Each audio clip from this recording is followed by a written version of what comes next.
आधी रात का मेहमान। आधी रात का मेहमान यह कहानी एक अजनबी के जीवन की असली घटना पर आधारित है। कहानी में रोमांच, डर और रहस्य के साथ साथ कुछ हंसी मजाक और अनपेक्षित मोड़ भी हैं। मैं राजेश एक स्वतंत्र लेखक हूं और अक्सर नई जगहों पर जाकर कहानियां लिखता हूं। कुछ समय पहले मुझे एक छोटा लेकिन पुराना हिल स्टेशन का गेस्ट हाउस किराए पर मिला। यह जगह सर्दियों में वीरान हो जाती थी और मैं वहां शांति से अपनी किताब पर काम करना चाहता था।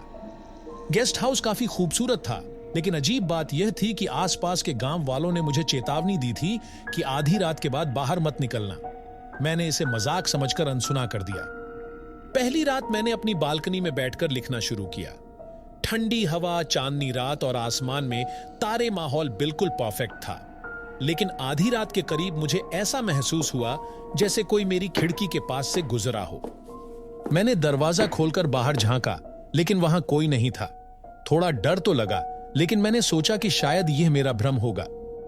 अगली रात मुझे अचानक गेस्ट हाउस में किसी के चलने की आवाजें सुनाई दी। मैंने समझा कि यह कोई जानवर होगा, लेकिन जैसे ही मैंने कमरे से बाहर झांक कर देखा, एक लड़की सफेद ड्रेस में खड़ी थी।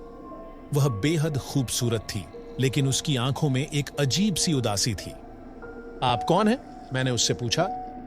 उसने जवाब नहीं दिया, बस एक मुस्कान के साथ धीरे धीरे गेस्ट हाउस के अंदर चली गई। अगले दिन मैंने गेस्ट हाउस के मालिक से इस बारे में पूछा।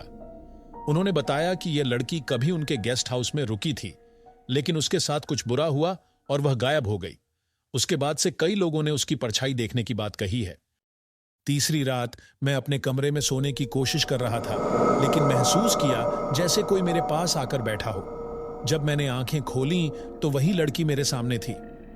तुम मुझसे क्यों भाग रहे हो? मैं घबरा गया, लेकिन उसके चेहरे की मासूमियत मुझे खींच रही थी। उसने धीरे से मेरा हाथ पकड़ा और कहा, मुझे तुम्हारी मदद चाहिए। उसने मुझे एक पुरानी कहानी सुनाई। वह लड़की, जिसे रिया कहा जाता था, यहां एक गेस्ट के रूप में आई थी, लेकिन एक स्थानीय युवक ने उसका फायदा उठाने की कोशिश की और उसकी हत्या कर दी। उसकी आत्मा इस गेस्ट हाउस में फंसी हुई थी। तुम्हें मेरे शरीर को ढूंढना होगा और मुझे न्याय दिलाना होगा, उसने कहा। मैंने उसे भरोसा दिलाया कि मैं उसकी मदद करूंगा। उसने मुझे गेस्ट हाउस के पीछे एक पुराने कुएं की ओर इशारा किया। जब मैंने कुएं के पास जाकर देखा तो वहां से एक पुरानी चूड़ी और कुछ कपड़े मिले। तभी अचानक मुझे लगा जैसे किसी ने मुझे पीछे से धक्का दिया हो। मैं किसी तरह अपनी जान बचाकर बाहर निकला, लेकिन यह साफ था कि रिया की आत्मा अकेली नहीं थी। मैंने पुलिस को इसकी जानकारी दी। जब वे आए तो कुएं से एक कंकाल मिला। डीएनए टेस्ट से साबित हुआ कि वह रिया का था, लेकिन इससे पहले कि पुलिस वहां से सबूत ले जाती, गेस्ट हाउस के अंदर से चीखने की आवाजें आने लगी। तुमने मुझे धोखा दिया। मैं समझ गया कि उसकी आत्मा अब भी मुक्त नहीं हुई थी।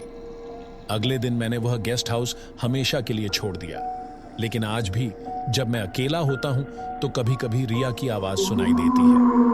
उसकी कहानी अधूरी रह गई थी और शायद वह किसी और से अपनी कहानी पूरी करवाने का इंतजार कर रही है। आधी रात का मेहमान यह याद दिलाता है कि हर जगह की अपनी कहानी होती है और कभी कभी वे कहानियां हमारे सपनों से भी ज्यादा डरावनी हो सकती हैं।